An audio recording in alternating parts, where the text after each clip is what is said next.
Obrigado pelo convite. A questão não é tão simples de ser respondida, embora seja fácil de ser formulada. Por que estudar filosofia do direito? Me permitam dar um tom informal à apresentação e começar com um episódio que me foi relatado por um amigo. Na época ele era um professor universitário que foi encaminhado pela CAPES para examinar, enfim, o andamento do mestrado em Direito na Universidade de Santa Catarina. Ele lá se reuniu com os alunos e nessa reunião, ele que tinha sido, ele próprio, meu aluno, em Filosofia do Direito, reparando que no currículo havia a disciplina, ele se dirigiu aos alunos e perguntou: e essa disciplina, Filosofia do Direito, por que estudar isso? Para que serve isso? Os alunos começaram a dar explicações que são usuais. Não, a filosofia do direito é muito importante porque ela nos dá uma noção geral do saber humano, permite enquadrar o direito dentro de um campo maior, permite uma observação crítica, etc. Ele, no entanto, apenas para espicaçar, né, insistiu em perguntar: mas eu não estou satisfeito, afinal, por que vocês estudam filosofia do direito? Naquela ocasião, eu era o Procurador-Geral da Fazenda Nacional. E uma aluna virou-se para ele, um pouco exasperada, e disse: olha, serve pelo menos para alguém tornar-se o Procurador-Geral da Fazenda Nacional. Eu não sei se esse é um motivo para estudar filosofia do direito, mas foi o motivo que apareceu naquele momento. E a pergunta tem a sua razão de ser, a resposta tem a sua razão de ser, até porque a filosofia do direito não é alguma coisa que faça parte de todos os currículos de direito. Muitos jamais estudaram filosofia do direito. Ela realmente não é uma disciplina jurídica, ela é uma disciplina que pertence a outros ramos do saber humano. E aqui começam talvez as diferenças e as interrogações. Uma questão importante nesse sentido está no fato de que, quando nós estudamos direito, nós estamos particularmente interessados em fórmulas de conhecimento que nos ajudem a resolver problemas. Quem estuda do direito se contrapõe a problemas, eventualmente cria até algumas dificuldades na própria busca dos problemas, mas as fórmulas de aprendizado jurídico são fórmulas que nos ensinam a resolver problemas. Para resolver problema, nós temos que ter pontos de partida que nos ajudem a entender os problemas e oferecer-lhes uma solução. Nós sabemos que as questões humanas envolvem premissas, essas premissas são postas de uma forma de tal maneira que as soluções possam surgir. Isto é, quem estuda direito tem que se habituar a tomar decisões, implementar decisões, criar condições para tomar decisões. E isso exige premissas, pontos de partida. Se nós não tivermos um ponto de partida, por exemplo, como uma lei, vai ser difícil resolver uma questão, vai ser difícil tomar uma decisão.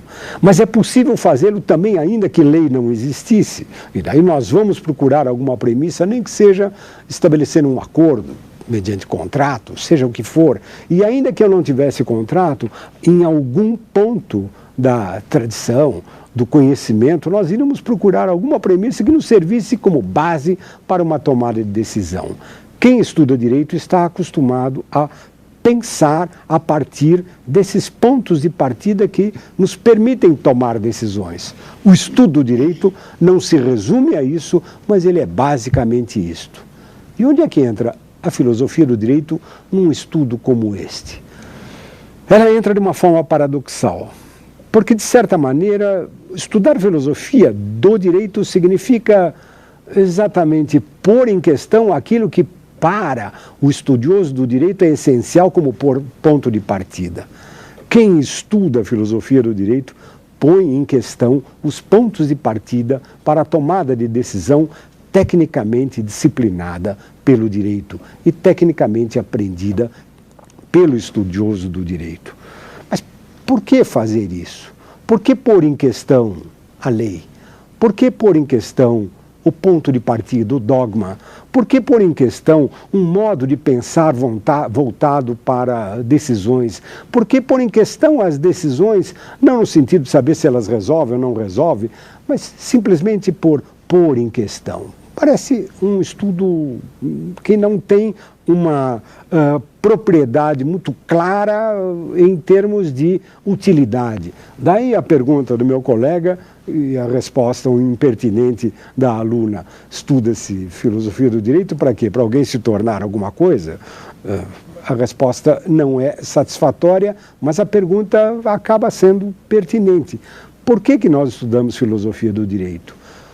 Talvez porque o direito, que é a disciplina que a todos que me ouvem aqui está, se não no coração, pelo menos no seu dia a dia, no contato de todo dia, a filosofia do direito aparece muitas vezes espontaneamente, sem que a gente perceba.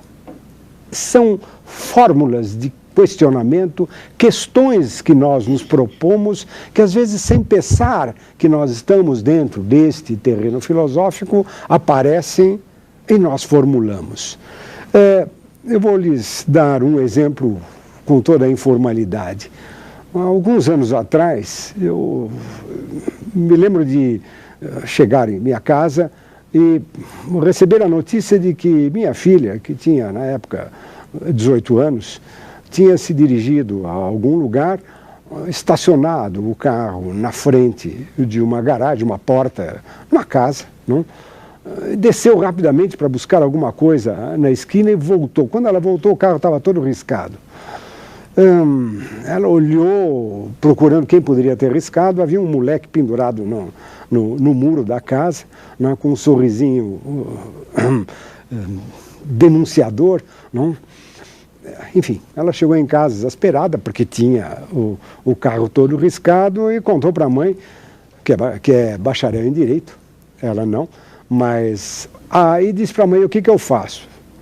A mãe imediatamente falou: vamos procurar um advogado. Conversou comigo, que sou advogado, obviamente, e eu disse a ela: olha, acho que não é o caso. Não vale a pena. Não vale a pena movimentar toda a justiça por causa disso. Não? Minha mulher, bacharel em direito, virou-se para mim e falou assim: casa de ferreiro, espeto de pau, não adianta conversar em casa. Não? Afinal de contas, por que você não quer que ela procure, enfim, a justiça para receber o que é direito? Afinal, o carro foi riscado. Porque não vale a pena, não adianta. Não? E ela insistiu: mas afinal, não é direito? Eu falei: direito é, direito dela até se ver ressarcida, mas não vale a pena. Ela falou: afinal, o que você ensina numa faculdade?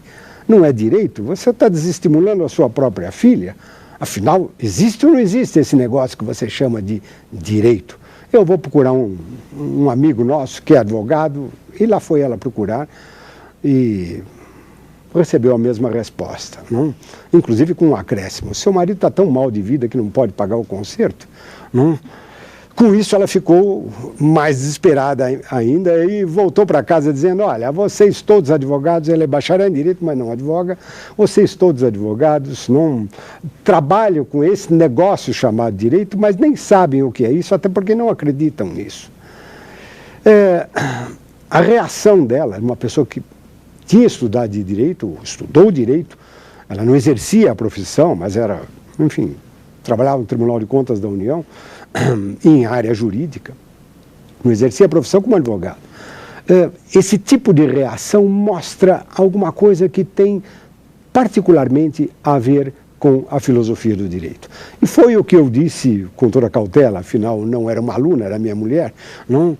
E foi o que eu disse com toda cautela a ela. Eu falei assim: olha, ao contrário do que você pensa, é exatamente isso que eu ensino. A questão que você está propondo, sem propor, é a questão que o filósofo do direito propõe a quem estuda o direito e a quem exercita o direito.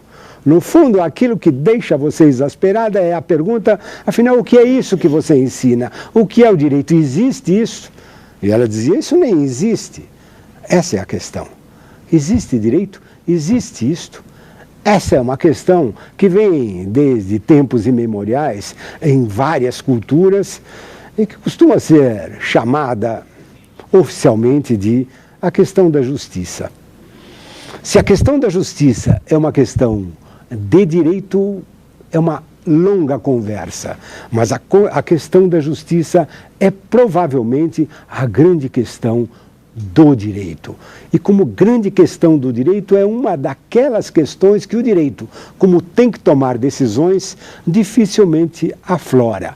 Não que a gente não invoque ao final das nossas petições, às vezes consciente, provavelmente, na maior parte das vezes, sem prestar atenção e até inconscientemente, todo mundo coloca como é de direito ou pede justiça. Justiça é alguma coisa que nós pedimos sempre.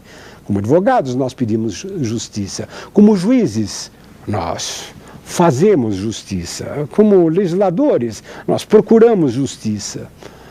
Provavelmente porque a justiça esteja aí em toda parte, a gente raras vezes presta atenção nela. E esse é um tema que a filosofia do direito trata dele com muito carinho. É o tipo de questão que se põe no estudo do direito apenas por quem está interessado em formular problemas onde problemas não deveria haver. Nós, como profissionais do direito, somos obrigados a partir nos nossos estudos, nas nossas petições, nos nossos trabalhos, de certas premissas que nós não podemos trocar. Premissas que são postas e que nós não podemos abandonar. Ninguém pode estudar nenhum tema sem pelo menos buscar na lei alguma resposta. A lei é, na nossa cabeça, um ponto de partida. Pois bem, quando nós pensamos em justiça, esse ponto de partida pode ser questionado e pode ser largamente questionado. E quantas vezes nós não fazemos isso? Por que a lei? Por que eu tenho que partir da lei? Por que não de um sentimento geral de justiça, quando a lei ostensivamente fere esse sentimento, isto é, atinge o nosso coração e nos faz fazer a pergunta, mas isso é um absurdo. E quantas vezes, em função dessa pergunta, nós não somos capazes de trazer um outro tipo de resposta? Não é a primeira, nem será a última vez que qualquer um de vocês poderá exemplificar com casos acontecidos na nossa jurisprudência. Casos elementares que mostram que nem sempre nós nos sentimos autorizados a partir de um dogma como é a menção à legalidade, o respeito à lei e à Constituição. Me lembro sempre de um caso paradigmático onde esse tema da justiça e, portanto, o tema da filosofia aparece. Há muitos anos atrás, a construção jurisprudencial, certamente a partir de uma primeira decisão de algum juiz, a respeito da despedida da mulher grávida.